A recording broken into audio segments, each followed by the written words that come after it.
एवढं का होईना हे महादन जे लाभले का नाही, ऐका ना, महादन जे प्राप्त झाले नामदेव महाराजच्या गात्यातले अभंग, तुकोबरायांच्या गात्यातले अभंग आता 4092 आहेत. ही जेवढं बी महादन लाभले, आता तेवढं तर नाही 4 कोटी तर तुम्हाला वाचा म्हणत नाही मी, पण 4092 तरी वाचा नाही. मी तुमच्या सगळ्याच्या पाया पडतो, दररोज वाचा. तुम्ही म्हणता महाराज एका दिवशी वाचून काढायचं का? नाही, तसं नका करू. काय करा, ज्ञानेश्वरी मधल्या दररोज 5 ओव्या वाचा. लयच त्यांना ज्यांना लयच घाई आहे ती 5 ओव्या वाचा ज्ञानेश्वरी मधल्या. ज्यांना जरा टाइम आहे ते 10 वाचा, ज्यांना आणखीन टाइम आहे 15 वाचा, कुणाला 20 वाचा, कुणी एखादं पेज वाचा, कुणी 2 पेज वाचा, पानं वाचा ज्ञानेश्वरीचं. ज्ञानेश्वरी आहे की नाही, ग्रंथराज ज्ञानेश्वरी म्हणजे सकळ ग्रंथाचा राजा ग्रंथ असणारा ज्ञानेश्वरी. मग तुम्ही काय करायचं, त्याच्यातून सगळं ह्या जगतातलं ज्ञान भेटतं. म्हणून ती ज्ञानेश्वरी वाचा. ज्ञानेश्वरी कसं जगायचं, कसं आहे की नाही, कसं जगायचं, कसं वाचायचं आहे की नाही, वाचाल तर वाचाल आहे की नाही, सगळं ज्ञानेश्वरी शिकवते बरं का. शहाणपण आहे की नाही. नवी नवी सून आली का नाही, मग ती शिकलेली बी असू द्या, मग तिला काय करावं लागतंय, सासूबाईने शिक्षण द्यावंच लागतं बघा. नवीन सुनबाई आली की शिक्षण द्यावं लागतं, ते काही कळत नसते. मग ग्रॅज्युएट झालेली असते सुनबाई, पण भाकरी येत नाहीत करायला, पोळ्या येत नाही. मग काय करावं लागतंय, महिना 2 महिने त्याच्यातच घालावं लागतं शिकवण्यासाठी. घाल तस ही जसं आपलं ही फक्त पोट भरण्यासाठी ही शिकवावं लागतं, पण आपला जीवाचा उद्धार करण्यासाठी ही ज्ञानेश्वरी वाचा. वाचावी ज्ञानेश्वरी, वाचावी ज्ञानेश्वरी.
ज्ञानेश्वरी डोळा पहावी पंढरी. ज्ञानेश्वरी वाचले की प्रत्यक्षात पंढरीचं दर्शन असेल बघा. ज्ञानेश्वरी वाचा, तुम्हाला सर्व ज्ञान प्राप्त होईल. आणि जगद्गुरु तुकोबरायांचा गाथा वाचा, ठीक आहे. ज्यांना माता आहे त्यांना काय करायचं, गाथा वाचायचं. आहे का आपल्या सर्वांना माता देवानं दिलेला? मग माता आहे तर काय वाचायचं, गाथा वाचायचं. माता म्हणजे सगळ्याची मुकुट म्हणी बरं का. ही आहे म्हणून सगळ्याला किंमत आहे, ही नसल्या काहीच नाही. पण ही माता आहे म्हणून आपण गाथा वाचायचा. जगद्गुरु तुकोबरायचा गाथा साधा नाही, तो पंचमवेद म्हटलेला आहे. काय म्हटलेलं आहे, पंचमवेद. तुकोबराय म्हणून तर म्हणतात नाही, वेदार्थाचा अर्थ आम्हासीच ठावा, एरानी वहावा फार माता. एवढं सामर्थ्य या गाथ्यामध्ये आहे. म्हणून ज्ञानेश्वरी आणि गाथा तुम्ही लय काही नाही टाइम देऊ नका. समजा ऐका मी काय म्हणालो, दररोज 10 मिनिट ज्ञानेश्वरी वाचा, 10 मिनिट गाथा वाचा, आणि 10च मिनिट राम कृष्ण हरी, जय जय राम कृष्ण हरी, जय जय राम कृष्ण हरी असा जप करा. किती झाले मिनिट, 30 मिनिट. आणि 5 मिनिट आई वडिलाच्या सेवे करता द्या, 35 मिनिट झाले. आता किती असतात आपल्या बघा बरं, 24 तासामधून 24 तासातून. बघा आता गणित लावा, म्हणजे 23 तास किती पाहिजे, तो आपल्याला 35 मिनिटं द्यायचे दररोज, आहे की नाही? मग राहिले किती, 23 तास 25 मिनिट एवढे तुमच्यासाठी. बघा काही बी करा एवढ्या वेळेत तुम्ही, फक्त 35 मिनिट फक्त एवढं द्या. पुण्याच्या सगळ्या माता माऊली आणि पुरुष वडीलधारी मंडळी सर्वांच्या चरणी मी नतमस्तक होऊन सर्वांच्या चरणी साष्टांग दंडवत घेतो. पण एवढं वाचा, ह्याच्यामध्ये सगळा तुमचाच लाभ आहे, माझा काही नाही बरं का. सगळा स्वार्थ परमार्थ लाभ सगळा तुमचा आहे, माझा नाही. म्हणून वाचा. आणि कारण आपण जगद्गुरु तुकोबारायच्या ज्ञानोबारायच्या तुकोबारायच्या नंतर जन्माला आलो म्हणून आपण भाग्यवान आहोत समजा. कारण आपल्याला हे आईचं ताट आहे बरं का, आईचं 5 पक्वान्नाचं भोजन. आईचं 5 पक्वान्नाचं भोजन समजतं का काय असतं ते?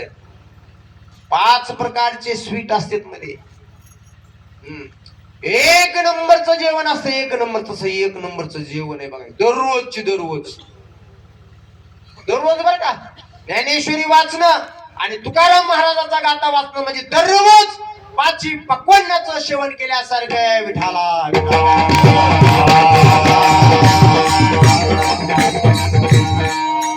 मी तर 5 पक्वान्न का लावलं की तुमच्या लक्षात आलं पाहिजे. कारण माणसाला दररोज बघा, सकाळ झाली नाश्त्याचा टाइम जर झाला, दुपारचा जेवायचा टाइम झाला, संध्याकाळचा जेवायचा टाइम झाला की आपल्याला नंबर 1चं जेवण असं वाटतं खायला. कुणाला नको वाटतं नंबर 1? सांगा बरं.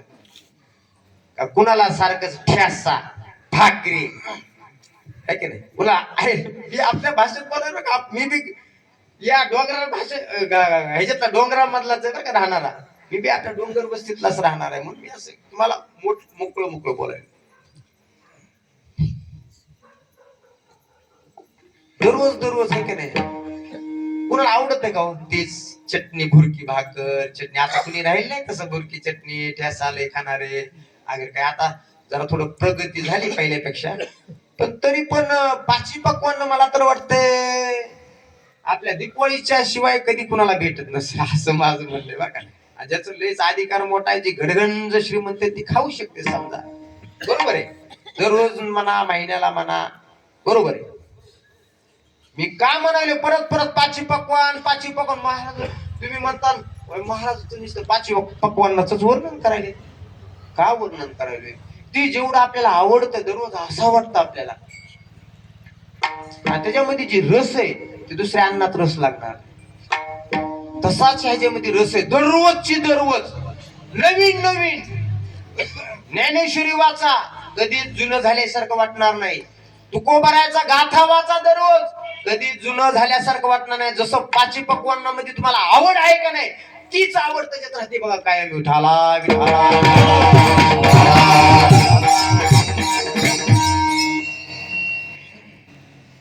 म्हणून हे संत महात्मे काय करतात, ज्या वेळेस ह्या पृथ्वीवर येतात आहे की नाही, त्या वेळेस